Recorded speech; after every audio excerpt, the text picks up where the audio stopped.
So the first player me and you are going to cover, he's got some massive press recently.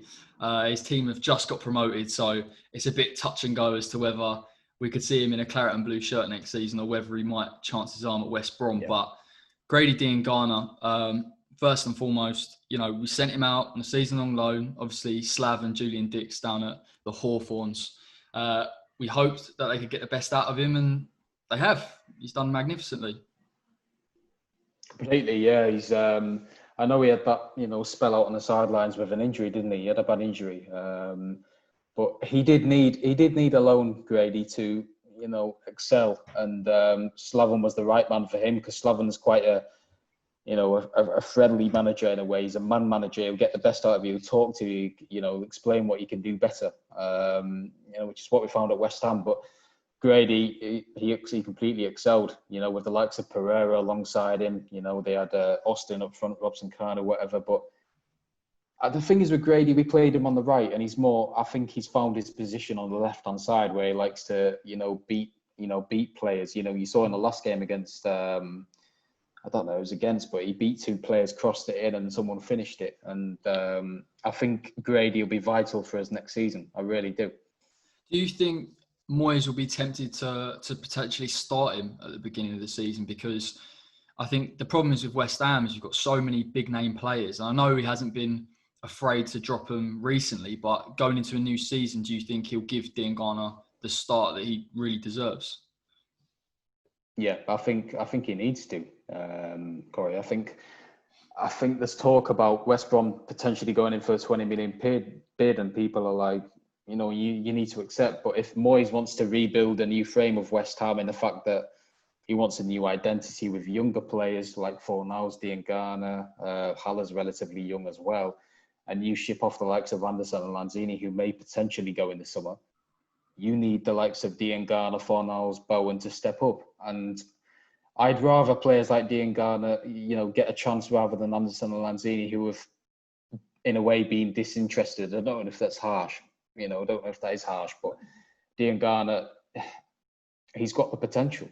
He really has. So I'd definitely start him on the left and go from there, because I think he'll be a vital player. I think he's got something that not a lot of our players have, and the fact that he's got skill. He's quite unpredictable.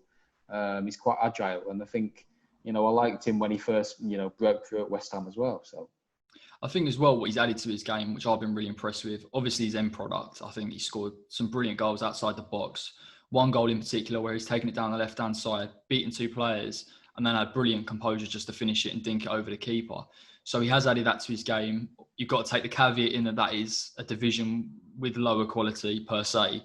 But I think the way I look at championship players is, can they transition? And I think in terms of physicality, we've seen Diangana actually become a stronger player with the ball. He was very good at dribbling anyway, but he's added another element to his game where it's very, very difficult to get that ball off him once he's going. And, we like players like that. And I think, obviously, Antonio, Jared Bowen are very, very similar. And I think a front three potentially of Antonio, Bowen and Diangana are going to cause, defence some real issues because you've got that element of pace and you've got that element of power. And I think that's kind of what David Moyes wants to implement, really. He does, yeah, completely. We've played well under David Moyes. I know we've had some shaky starts, but, like you said before, it's the defensive ineptitude of the fullbacks that make, the wingers regress. I don't know if Anderson, if we've got the best out of him, truly, I don't know.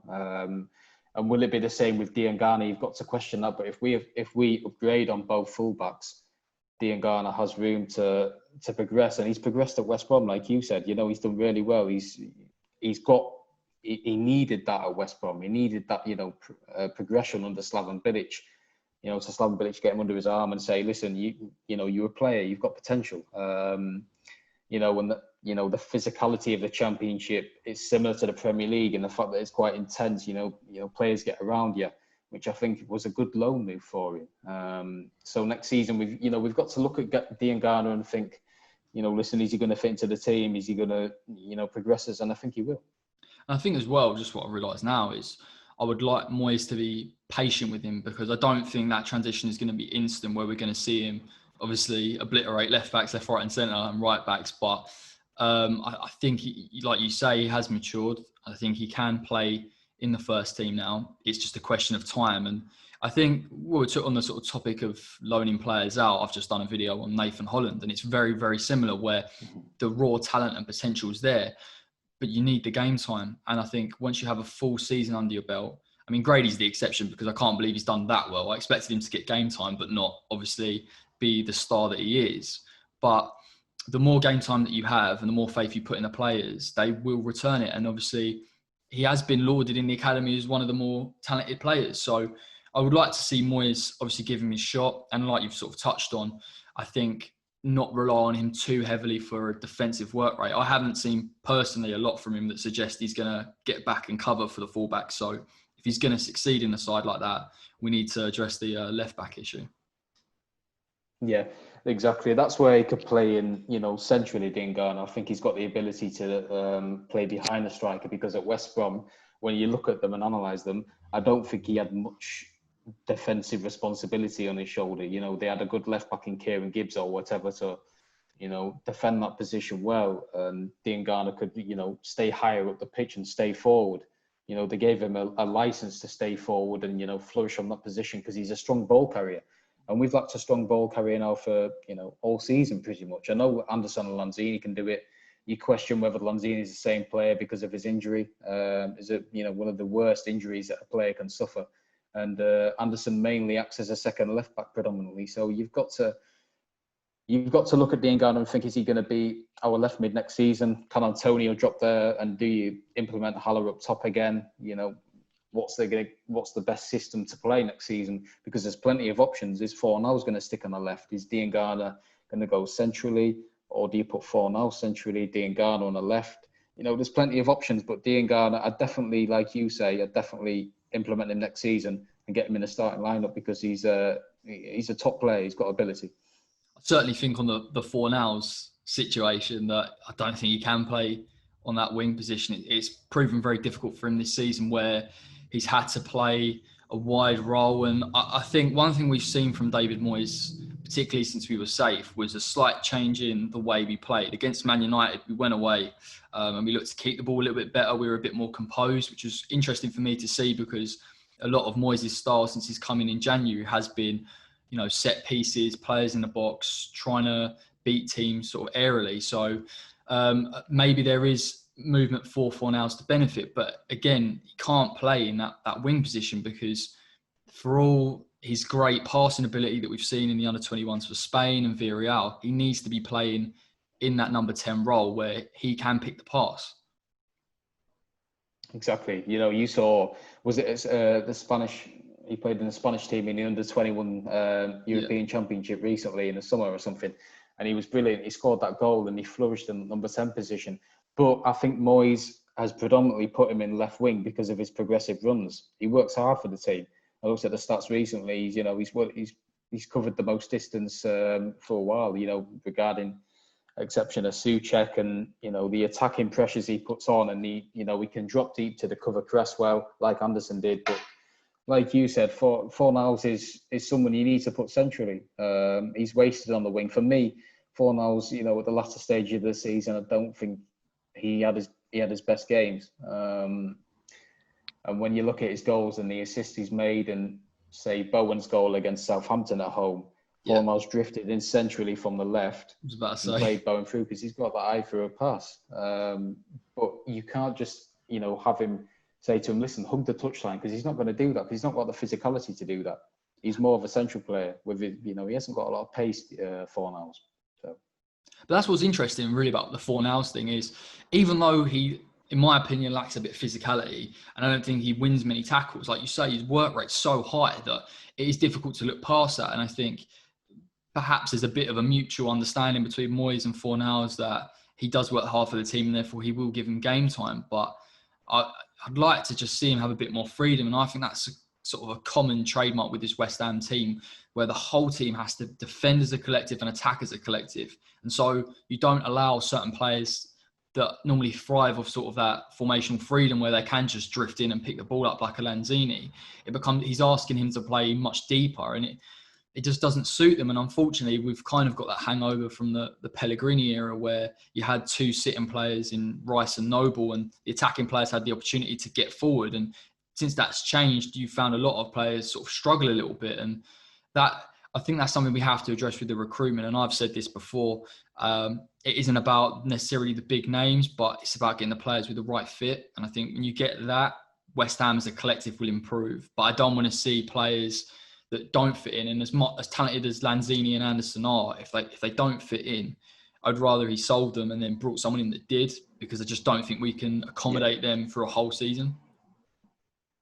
No, I agree. I think, on the subject of Anderson and Lanzini, I think could you question their, interest at the end of the season? You question whether they've just thought about the summer holidays. But in regards to players fitting in, we've also got to do our homework. The likes of Haller, he flourished in Frankfurt's system. It was an expansive 4-3-3 system, with Jovic and Rebic near him as well.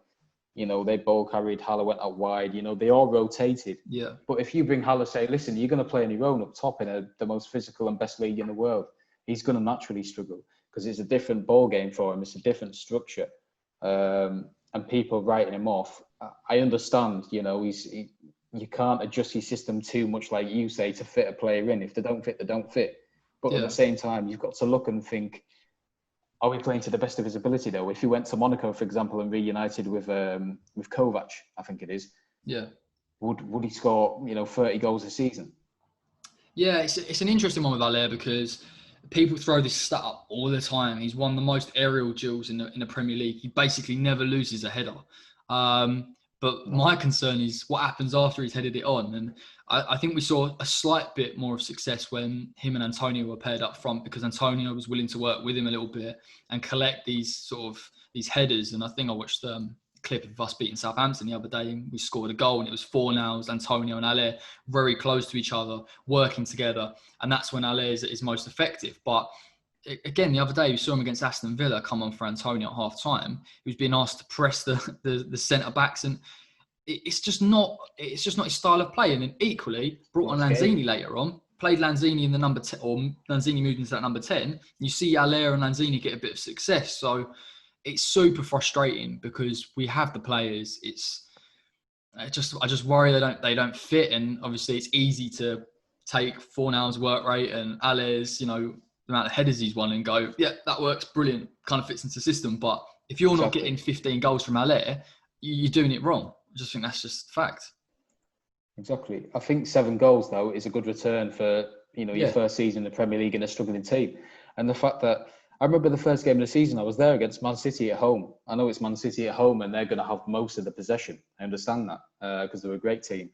But Haller was within 15 yards of Haller, and you thought, I don't get that, because you need players around him. You need players around him like a big man, like we did with Carroll, to get the best out of him. Yeah. You need players who are going to complement him, and I don't think all season that's been the case. And Haller's had to win these aerial duels on his own with no one in and around him to pick them up and pick the loose ball up. But when, like you said, when we played Southampton home and away with Antonio and Haller up top, you saw the best of him. Because Southampton away, he's got ability, and his link-up play, Haller, is exceptional. I think it is good. I just think I'm concerned about, does he impose himself enough physically? Yeah. For the big guy he is, does he get stuck in enough? You know what I mean? I know he's not going to charge down a defender because that's not his game. But aerially and in loose balls, does he exert himself enough? I don't think he does.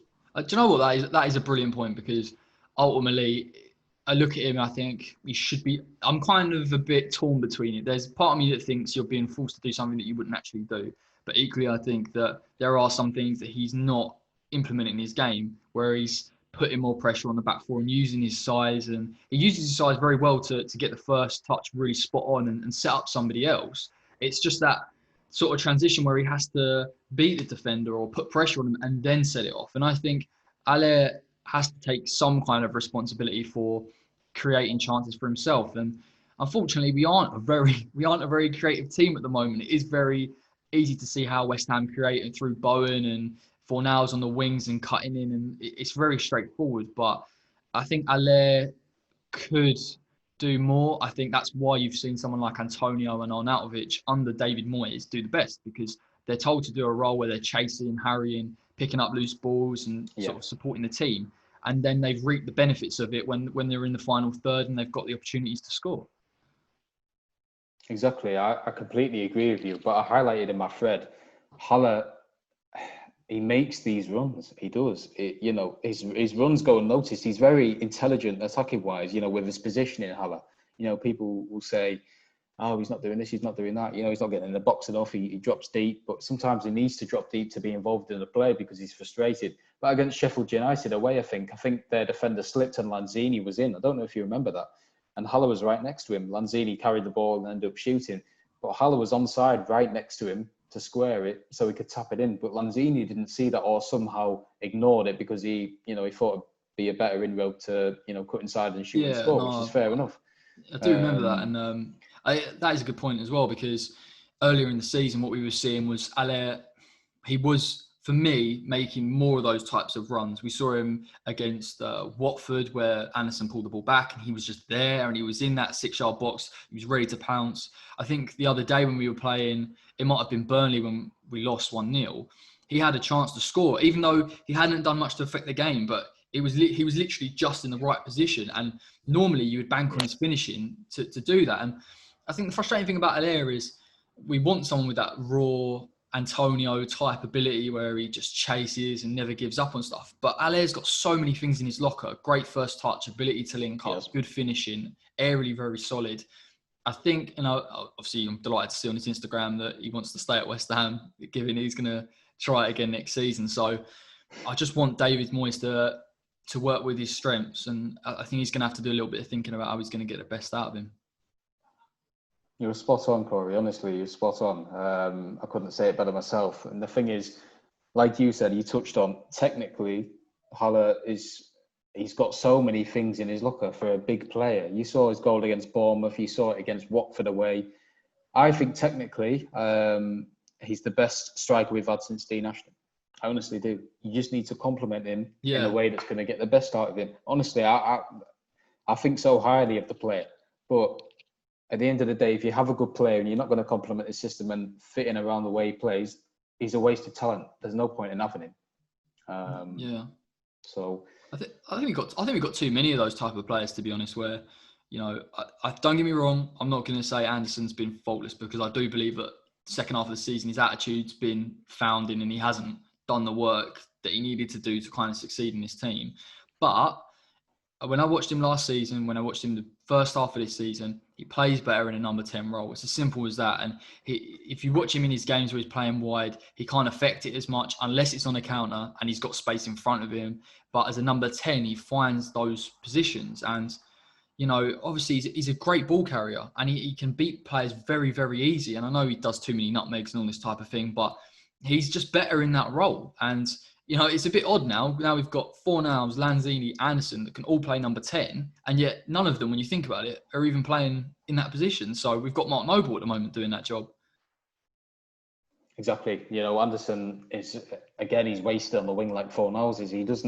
He's got the ability to take players on, but that's not his game. Like we've touched on throughout this episode, the fact that you need to give him a free roam and free license in the middle to pick the ball up and carry it, because he's a strong ball carrier, Anderson. He's not the most physical.